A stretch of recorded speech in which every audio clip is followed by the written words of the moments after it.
मध्य प्रदेश और छत्तीसगढ़ में अरविंद केजरीवाल तो कांग्रेस की नाक में दम कर ही रहे हैं, लेकिन अब इस मैदान में अखिलेश यादव भी उतर आए हैं।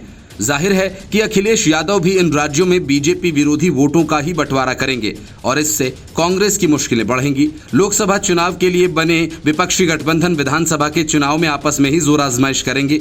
ऐसे में गठबंधन के अंदर तनाव बढ़ना स्वाभाविक है और इसका सीधा असर सीट बंटवारों पर पड़ सकता है। आम आदमी पार्टी हो या अखिलेश यादव, दोनों की रणनीति कांग्रेस पर दबाव डालकर अपने हिस्से ज्यादा से ज्यादा वोटों को हासिल करने की है, ज्यादा से ज्यादा सीटों को हासिल करने की है।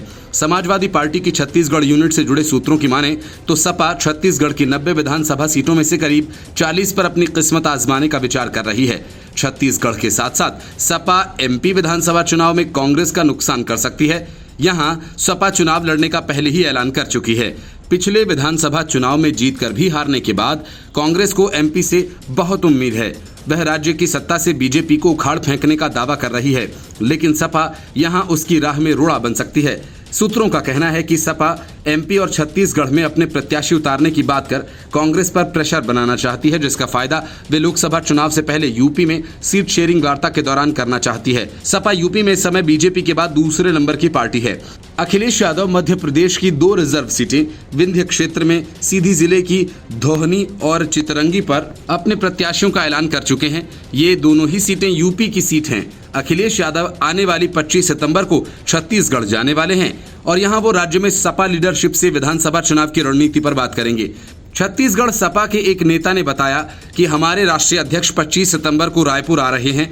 हमने उनके भव्य स्वागत, एक छोटे रोड शो और कुछ पब्लिक मीटिंग्स के लिए पूरी तैयारी कर ली है। साल 2018 में सपा ने छत्तीसगढ़ विधानसभा चुनाव में 10 सीटों पर अपने प्रत्याशी उतारे थे। ये सभी प्रत्याशी चुनाव हार गए थे।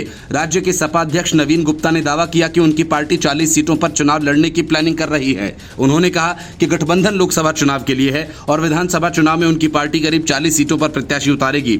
अब उनसे पूछा गया क्या इसका गठबंधन पर प्रभाव पड़ेगा, तो नवीन गुप्ता ने कहा कि इसका फैसला पार्टी के शीर्ष नेतृत्व को लेना है।